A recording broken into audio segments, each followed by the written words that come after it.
Hi everyone, let me introduce myself. My name is Dr. SEGAR MANICKAM. I am a lecturer at POLITEKNIK SEBERANG. And today I would like to share with all of you on OBE, that is outcome-based education, which currently we are implementing at our institution. Well, the theme of my talk is Tvet learning and teaching experiences. I've been asked to share about the challenges of teaching and learning outcome-based education in Tvet.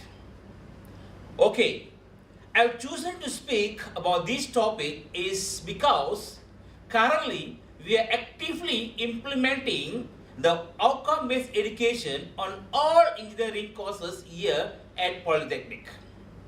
And this OBE model, unlike Malaysian engineering education model, have posed a range of challenges to teaching staff and students in terms of most effective and efficient way transitioning the program and achieving the expected improvement in educational outcomes. I would rather say it's a good move in this 21st century.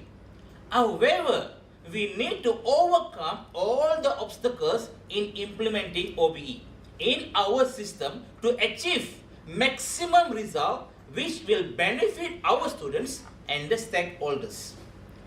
Before I proceed further, let me give an overview of the definition of outcome-based education, fondly known as OBE.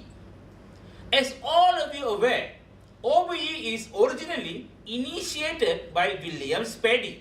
It's actually a process that involves the restructuring of curriculum, assessment, and reporting practices in education to reflect the achievement of higher order thinking and mastery rather than accumulation of course credits. OBE centers on the definition of learning outcomes that students must demonstrate upon graduation. Meaning to say that the students must well equipped with the knowledge and the skill that they gain during the entire course year. So, back to the basic of outcome education is a student-centered or result-oriented design based on the belief that all individuals can learn. In a broad terms, outcome-based education is a commitment to the success of every learner, a philosophy that focuses on educational choices, on the need of each learner, and it is a process of continuous improvement. Alright, so now we have to ask, why we bother about OBE now? To answer this, let me explain the current requirement of education needs. The present educational system not adequate enough to prepare the students for life and work in 21st century. And the conventional education system does not ordinarily allow students to demonstrate what the students learned. What we want is the change.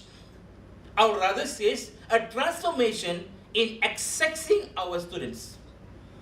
We want our students to have a real understanding of the content and go beyond the structured task by challenging the students to demonstrate their skill through specific tasks given by the course lecturers. By doing this, we can improve students' learning.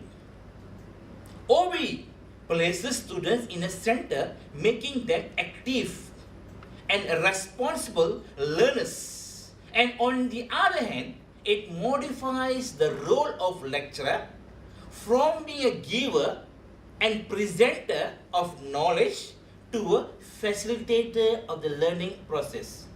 Okay, so at this point, we have to ask, what is the difference between traditional and OBE method? In OBE, the intended learning outcomes cover the achievement attained by the students. So the outcomes are not contained. There are performance, whereas in traditional teaching and learning, there are performance, whereas in traditional teaching and learning, teacher will deliver the contents according to the guideline given by the syllabus.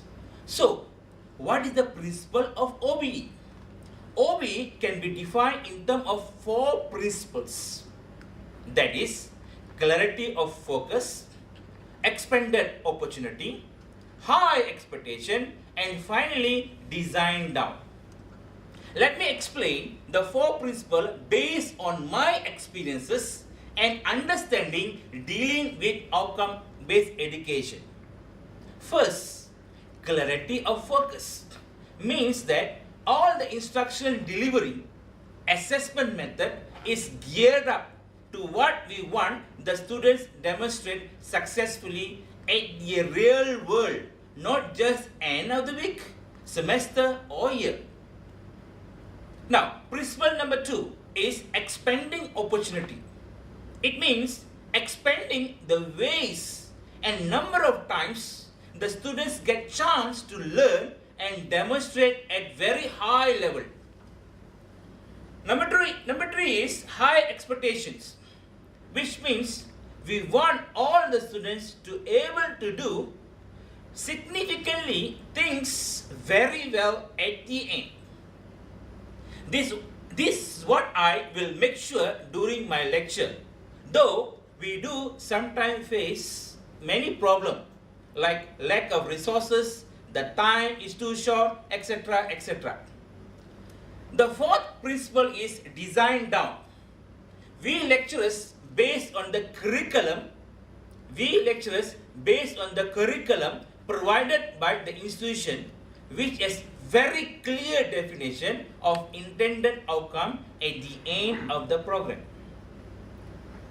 Well, I always keep reminding myself that outcome-based education is a matter of consistently and creatively implementing the 4 principles.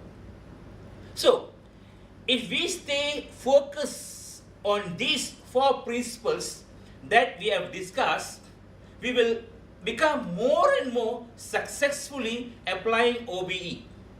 Nevertheless, we do have to face many challenges while implementing the OBE in our teaching and learning of engineering subjects. Yes, it is definitely time to think on challenges that we as a lecturers facing while implementing outcome-based education in our teaching and learning practice. The first and the most challenges that we lecturers facing is difficulties in managing a large classroom. Meaning, interacting and engaging with students is the greatest concern for large classes. Moreover, the large class size poses problem such as lack of time to assist every single student. The second challenges are students resistant to change and students unwillingness or inability to apply critical thinking skills, which has been recognized as paramount skill needed in the 21st century workplace. We often notice that there are students who are reluctant to participate and are passively rather than actively involved in the lesson. Thus, the students' motivation to work and learn is the most important factor for the students to be engaged in the classroom. Yes, implementing and accessing OBE, although is challenging, for successful teaching and learning process, we lecturers must apply a varieties of instructional methods, both teacher and student centered, provide a variety of opportunities for students to practice new knowledge. And finally, we need to motivate the students by sharing with them 3 requirements. Let me explain the 3 requirements. The first, students need to know why they are learning. Number 2, they need to see some values in their learning. And finally, they need to believe that they can be successful. In conclusion, we can observe that the focus of education has shifted from the educator to learner. However, this shift required change within the educational system in order to facilitate learning. Thus, the move to outcome-based education is a major exercise for the engineering students here, and it is worthwhile. Thank you very much.